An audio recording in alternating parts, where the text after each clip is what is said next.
अम्मा 3,500 की तनख्वाह आ गई हमारी। अब तुम खुश हो ना, तुम्हारी आंखों का ऑपरेशन भी हो जाएगा। 3,500 की तनख्वाह? शशांक, मेरी कंपनी के ड्राइवर की तनख्वाह 3,500 रुपए? 3,500 रुपए में होता क्या है? अरे ड्राइवर की सैलरी तो यहाँ पर मिनिमम 15,000 से 20,000 होती है और इंक्रीमेंट के बाद 25 से 30,000 भी पहुंच जाती है। तो मेरा ड्राइवर ही क्या बोल रहा है, इसको सिर्फ 3,500 रुपए मिलते हैं? कैसे? सर सैलरी वाला डिपार्टमेंट तो हर्षिता मैम के हाथ में है ना, तो मुझे नहीं पता कि क्या बोल रहा है, किसी तनख्वाह क्यों कम है। इस बारे में सब कुछ हर्षिता मैम को पता है। चलो ठीक है, ये डिपार्टमेंट हर्षिता मैडम का है, लेकिन मेरा ड्राइवर गाड़ी चलाने की जगह ये झाड़ू क्यों लगा रहा है? हाँ, ये इसका काम है क्या? सर इसको ये सब करने के लिए हर्षिता मैम ने बोला है और मैंने उनको बोला था कि ड्राइवर से झाड़ू वाले काम ना करवाएं, लेकिन उन्होंने मुझको धमकी दी है अगर मैंने आपको बताया या मैंने किसी से बोला तो मुझसे भी ये वाला काम करवाएंगे, झाड़ू पोछे वाला। इसलिए सर मैंने आपको नहीं बताया और ये ड्राइवर ये काम 2 महीने से कर रहा है, खाली हर्षिता मैम के डर से। अम्मा हम जानते हैं तुम्हें 6 महीने से दिक्कत हो रही थी ना, कुछ दिखाई नहीं दे रहा था ना, खाना भी बनाने में हाथ जल जाता था। हाँ अब नहीं जलेगा, आंख बन जाएगा, तुम अच्छे से देख पाओगी। खुशी वाली बात है ना। आज ही शाम को पैसा भेज देंगे। राहुल साहब, नमस्ते साहब। किससे बात कर रहे थे राहुल फोन पे? वो अम्मा से बात कर रहा था। अच्छा, और ये तुम्हारे हाथ में तुम्हारी तनख्वाह? हाँ तनख्वाह मिली। कितनी अमाउंट है ये? 3,500 जितनी तनख्वाह है हमारी।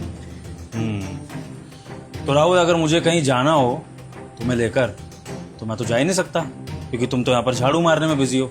तो अगर तुम झाड़ू मारोगे तो फिर मुझे मीटिंग में लेकर कौन जाएगा गाड़ी में? हम चलेंगे जल्दी, 1 मिनट में ही झाड़ू मार देते हैं। चलिए चलिए चलते हैं। वो गुस्सा मत करिएगा, फोन पर बात करते हुए देखे है ना, तो माफ करिएगा, मतलब नौकरी वोकरी से मत निकालिएगा, नहीं तो दिक्कत है। नहीं राहुल, अब मैं किसी मीटिंग में नहीं जाऊंगा क्योंकि मैं नहीं चाहता हूँ कि झाड़ू मारने वाला मेरी गाड़ी चलाए, इसलिए मीटिंग कैंसिल। गुस्सा कर रहे हैं आप हमारे ऊपर, गलती हो गई, माफ कर दीजिए। नहीं बात करेंगे, कसम से नहीं बात करेंगे आज के बाद, अच्छे से काम करेंगे हम। चुप। ये जो सैलरी तुम्हारे हाथ में है, ये मुझे पकड़ाओ। साहब जी देखिए, वो हमारे घर में ना इन पैसों से खुशियां आने वाली है। पिछले 6 महीने के बाद आज आ जाएगी खुशियां। एक काम करिए, ये पैसे मत लीजिए, गलती माफ कर दीजिए। तुम्हारी वजह से मेरी मीटिंग कैंसिल हो गई है राहुल, क्योंकि मेरा ड्राइवर तो झाड़ू लगाने में बिजी था।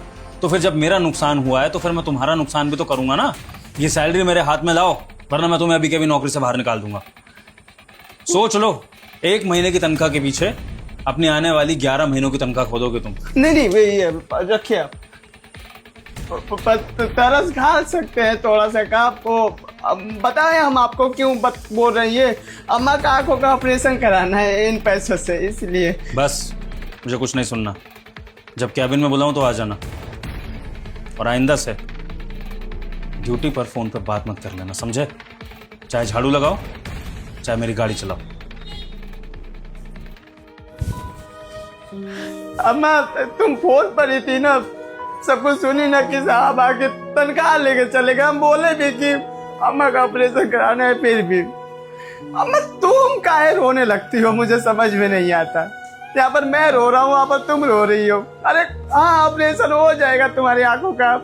मैं हूँ ना, मैं जिंदा हूँ ना, इतना सोचने वाली क्या बात है। मैं देखता हूँ, जाऊंगा ऑफिस में ना, साहब बुलाए, पैर पकड़ लूंगा, माफी मांग लूंगा। हाँ माफ कर देंगे, अच्छे इंसान है वो। रखता हूँ अम्मा, प्रणाम, बाद में बात करता हूँ। हाँ पैसा मिल जाएगा, करता हूँ। यस सर, आपने मुझे बुलाया था? हाँ जी मिस हर्षिता, मैं ये पूछ रहा था कि सारे स्टाफ की सैलरी डिस्ट्रीब्यूट हो चुकी है ना? जी सर, हो चुकी है। हमारे स्टाफ में कोई परेशान तो नहीं है? सब खुश है ना हर्षिता यहाँ पे काम करके? हाँ सर, सब खुश हैं। आप ऐसा क्यों पूछ रहे हैं अचानक से? क्योंकि मुझे ऐसा लग नहीं रहा है कि सब खुश हैं। शायद कुछ लोग हैं जो हमारी कंपनी में बहुत तकलीफों में काम कर रहे हैं, तो मैं ज़रा उनको तुम्हारे सामने उजागर करना चाहता हूँ। 1 सेकेंड। राहुल साहब, मुझे नौकरी से निकालने के लिए बुलाया है ना, माफ कर दीजिए, गलती हो गई। आज के बाद कभी बात नहीं करूंगा, माफ कर दीजिए साहब। राहुल, पहले मेरी बात का जवाब दो, अपना रोना बाद में करना। तुम बाहर अपने अम्मा से फ़ोन पे कुछ बात कर रहे थे उनके ऑपरेशन वगैरह को लेके। तो मुझे ये बताओ कि तुम्हारे घर में क्या दिक्कत परेशानी चल रही है जिसकी वजह से तुम इतने परेशान हो। मैं चाहता हूँ कि हर्षिता मैडम के सामने ये बात तुम बताओ खुल के क्या दिक्कत परेशानी हो रही है तुम्हें। साहब जी वो हमारी अम्मा का ना आँख खराब हो गया, दिखाई नहीं देता है उनको पिछले 6 महीने से, अब तो बिल्कुल नहीं दिखाई दे रहा है। ऑपरेशन कराने के लिए हम वो तनख्वाह भेजने वाले थे और तनख्वाह आप ले लिए, ऊपर से वो पैसा और कम पड़ रहा है, लेना ही पड़ेगा। राहुल, तुमने अभी कहा कि तुम्हारी माँ के इलाज के लिए तुम्हें पैसे कम पड़ जाते हैं, क्यों? यहाँ पर तुम्हें तनख्वाह सफिशिएंट नहीं मिलती है? कितनी तनख्वाह है तुम्हारी? वो 3,500। क्या बकवास कर रहा है तू? तेरा दिमाग खराब हो गया है? सर झूठ बोल रहा है ये।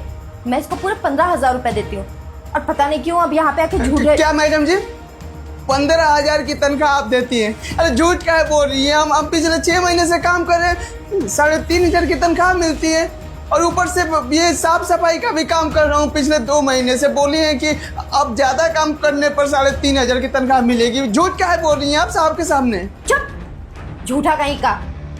इन गरीबों को जितना पैसा दे दो उतना ही कम है। देख लेते हैं ना कि बॉस आ गए तो उनके सामने रोना लेके बैठ जाते हैं। तुम्हारी तो हर रोज माँ बीमार होती है, कभी कोई बीमार होता है, कभी तुम्हें पैसे ही नहीं होते तुम्हारे पास में खाने पीने के लिए, कुछ ना कुछ हमेशा बहाना लेकर आ जाते हो। अरे क्या बकवास कर रही हैं आप साहब जी? जो हम आपको पैसा दिया है ना वो गिन लीजिए, 3,500 रुपया है और हमको ज्यादा पैसा मिलता तो कब का हम अपनी अम्मा का आंखों का ऑपरेशन नहीं करवा लेते। क्या ऐसे झूठ बोल रही है? इनके सामने मत बोलिए, हाथ जोड़ रहे हैं, ऐसे हमें गलत साबित मत करिए। झूठा कहीं का। सर इसकी बात पे भरोसा मत। बस करिए आप लोग, चिल्लाने से सच सामने नहीं आता है, सच का पता लगता है सबूतों से। शुरुआत करते हैं राहुल से। राहुल का कहना है कि इसको 3,500 की तनख्वाह मिलती है। तो हर्षिता, मेरे पास राहुल से कलेक्ट किया हुआ कैश है 3,500 रुपये, जो बाहर मैंने इसको फ़ोन पे बात करते हुए देखा और फिर मैंने इससे ले लिया। लेकिन इसमें लूपहोल ये है कि हो सकता है राहुल झूठ बोल रहा हो, इसने बाकी का कैश अपने पास छुपा लिया हो। तो अब बात करते हैं तुम्हारे पास क्या पुख्ता सबूत है कि तुम राहुल को 15,000 की तनख्वाह देती हो? तुम्हारे पास शायद तुम्हारी बैंक स्टेटमेंट होगी जिसमें एटीएम विड्रॉल ट्रांजैक्शन होगी, तो मुझे वो दिखा दो जिससे मुझे यकीन हो जाएगा कि तुम हर महीने राहुल को 15,000 निकाल के देती हो। लाओ अपनी बैंक स्टेटमेंट दिखाओ। सर मैं दे तो देती, एक्चुअली मैं ना सारी चीज़ें घर पे भुलाई। वो स्टेटमेंट लेके कौन घूमता है रोज रोज, और कार्ड वगैरह भी नहीं है कि हाँ मैं निकाल के दिखा दूँ। कोई बात नहीं मिस हर्षिता, आपको कष्ट करने की ज़रूरत नहीं है। अगर आप लोग सबूत पेश नहीं कर सकते हैं तो आपका बॉस ये काम भी कर लेगा। आप दोनों की जानकारी के लिए बता दूं कि मैंने ऑफिस में हिडन सीसीटीवी कैमरे लगवा रखे हैं जिनके बारे में किसी को भी इस ऑफिस में पता नहीं था, लेकिन आज इस चीज़ का खुलासा होगा क्योंकि मुझे आप दोनों की सच्चाई सामने लानी है। तो अब मैं इस लैपटॉप में फुटेज चेक करने वाला हूँ पिछले 1 महीने की, और इस 1 महीने में मुझे ये पता लग जाएगा कि कौन झूठ बोल रहा है कौन सच। लेकिन ये याद रखिएगा, जो भी झूठ बोल रहा होगा, अगर उसने अभी अपना झूठ नहीं कबूला और मुझे सीसीटीवी से उसके बारे में पता लगा तो मैं उसको रेड कार्ड कर दूंगा। वो किसी भी कॉर्पोरेट में कभी भी काम नहीं कर पाएगा। उसकी ऐसी हालत कर दूंगा, उसको जेल भिजवा दूंगा कि वो कभी भी सिर उठाने लायक नहीं रहेगा। और जो सच्चा होगा उसको इंसाफ मिलेगा, कंपनसेशन भी मिलेगा। फैसला आप दोनों के हाथ में। अपने मुंह से सच बताना बता दीजिए, वरना फिर मैं सीसीटीवी से तो पता लगा ही लूंगा। सर सर सर सर रुक जाइए। हम मैंने ही लिया इससे पैसे, मैं ही काटती हूँ इसके पैसे सर। वेरी गुड, मैं यही सच्चाई आपके मुंह से सुनना चाहता था मिस हर्षिता, क्योंकि आपने सिर्फ इसकी सैलरी नहीं मारी है बल्कि आपने इससे एक्स्ट्रा काम भी कराया है और आपने स्वीपरों के नाम की भी सैलरियां ली है। मिस हर्षिता, ये सारा का सारा कांड ना मुझे ऑफिस के बाकी स्टाफ से पता लगा, लेकिन मुझे सच्चाई जाननी थी आपके मुंह से, या तो फिर मुझे सबूत सामने लाना था ताकि मैं आपको रंगे हाथों पकड़ सकूं। मिस हर्षिता, आपको शर्म नहीं आती है? आप मेरे ड्राइवर से झाड़ू पोछे का काम करा रही हैं, उसकी सैलरी मार रही है 3,500 रुपए। हर्षिता, 3,500 रुपए में इंसान का क्या होता है? और मैं जान सकता हूं कि आपने ये बेहुदा हरकत करी क्यों, किस खुशी में, क्या मोटिवेशन थी आपके पास ये सब करने की? सर मेरे पास जेन्युइन प्रॉब्लम है, मैं आपको बताती हूँ ना। वो एक्चुअली मैंने ना एक लोन ले लिया था और अब क्या हुआ कि वो लोन का ब्याज बढ़ता ही चला गया और मेरे ध्यान से उतर गया कि लोन भी भरना है। मुझे लगा छोटा मोटा लोन है, सैलरी आते ही भर दूंगी, पर वो फ्रॉड वाला लोन चलता ना, उसमें मैं फंस गई। अब मैं क्या करूं, मुझे कुछ समझ ही नहीं आ रहा था। मेरी सैलरी इतनी नहीं है कि मैं इतना सारा पैसा एक साथ भर पाऊं, तो मैंने सोचा कि कुछ दिन मैं इन लोगों से पैसे निकाल लूँगी और वो लोन भर दूँगी, फिर इनकी सैलरी मैं बराबर कर देती। पर सर मैं सच बोल रही हूँ। अरे फिर झूठ बोल रही हैं आप साहब। हम जब काम पर लगे थे ना पिछले 6 महीने पहले, तब मैडम जी बोली थी कि 3,500 की तनख्वाह ही मिलेगी, और देने के लिए कभी बात तो की ही नहीं कि बाद में पैसा देंगे। कैसे इंसान है आप। देखिएगा मैडम जी, गरीब की बद्दुआ लगेगी आपको, कभी खुश नहीं रहेंगे। भगवान आपको आपके कर्मों की सजा जरूर देंगे, छोड़ेंगे नहीं आपको। बिल्कुल राहुल, भगवान तो उनको माफ नहीं ही करेंगे, लेकिन इनका बॉस भी इनको माफ नहीं करेगा। मिस हर्षिता, आप जो ये चोरी करने के बाद झूठ बोलने का नाटक भी करे जा रही है ना, इसका भी मुझे अंत करना ही होगा। अब आप मेरी बात कान खोल के सुनिए। आपने जो भी राहुल के साथ गलत किया है उसका कंपनसेशन आपको भुगतना पड़ेगा। आप राहुल के अकाउंट में 1 लाख रुपए एज अ कंपनसेशन उसके अकाउंट में डालेंगे अगले 1 महीने में, कैसे भी करके।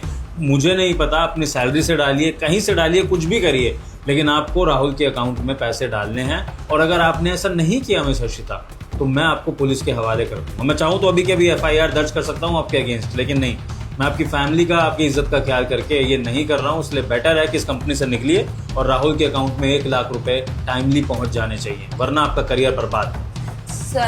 सर मुझे माफ़ कर दीजिए, मैं राहुल के सारे पैसे वापस कर दूंगी, पर सर मुझे जॉब से मत निकालिए, वरना मैं पैसे कहाँ से दूंगी राहुल के। मेरी इतनी जल्दी जॉब भी नहीं लगेगी, मेरे पास खुद ही 1 साल का एक्सपीरियंस है। 1 साल के एक्सपीरियंस पे कोई जल्दी जॉब पे नहीं रखता है सर।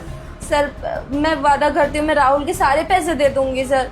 मिस हर्षिता, पैसे देकर आप एहसान नहीं करेंगी। राहुल के पैसे आपको वैसे भी वापस करने पड़ेंगे, और ज़्यादा मुझे आप परेशान करेंगी तो मुझे अभी कांस्टेबल को बुलाना पड़ेगा, एंड देन उसके बाद फिर क्या होगा वो फिर आप देख लीजिएगा। तो जैसा मैंने कहा है, राहुल के अकाउंट में एज अ कंपनसेशन 1 लाख रुपए पहुंच जाने चाहिए। Any how, got it? Okay sir, मैं दे दूंगी। और अगली कंपनी में जहां पर भी जाएं, प्लीज़ ईमानदारी से काम करिएगा, वरना ये हरकतें आपकी सारी क्वालिफिकेशन खराब कर देंगी। समझी? जाइए यहाँ से।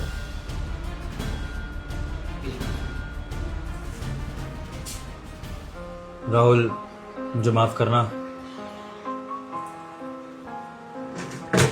ये जो सैलरी मैंने तुमसे ली थी, और इसके अलावा ये 50,000 रुपये तुम्हारी माँ के आंखों के ऑपरेशन के लिए है, और इसमें जो भी और खर्चा आएगा तुम मुझे बता देना, वो सारा का सारा खर्चा हमारी कंपनी बेयर करेगी एज अ कंपनसेशन, ठीक है? बहुत बहुत शुक्रिया साहब जी, शुक्रिया। शुक्रिया की बात नहीं है राहुल, ये तो मेरा फ़र्ज़ था जो कि मुझे निभाना ही था। और तुम्हारे पेशेंस के लिए बहुत बहुत शुक्रिया कि तुम ये सब सहते रहे, लेकिन तुम कंपनी की ये बात बाहर नहीं लेके गए, क्योंकि अगर तुम ऐसा करते तो शायद मेरी कंपनी बंद भी हो सकती थी। लेकिन अब मैं इंश्योर करता हूँ राहुल कि तुम्हारे साथ या किसी भी कर्मचारी के साथ आज के बाद इस तरह की नाइंसाफ़ी नहीं होगी। जो भी तुम्हारी सैलरी है वो तुम्हारे अकाउंट में मैं खुद पहुँचाऊँगा। और हाँ, मैं तुम्हारी इंक्रीमेंट भी कर रहा हूँ। 15,000 की सैलरी थी ना, 20,000 रुपये तुम्हारे अकाउंट में आएंगे, ये मैं आश्वासन देता हूँ, ठीक है? जी बहुत बहुत शुक्रिया साहब जी, बुरा मत मानिएगा, आप इतना कुछ किए मेरे बारे में। 5-6 दिन का छुट्टी दे दीजिए ना, गांव चला जाऊँ अम्मा के पास। राहुल, 5-6 दिन क्या, तुम्हें अगर पूरे महीने के लिए भी छुट्टी चाहिए ना, तो जाओ, जाकर आराम से अपनी माँ का इलाज कराओ, और जब वो ठीक हो जाए तभी वापस आना। जी शुक्रिया। अपनी माँ को नमस्ते कहना मेरा। जी।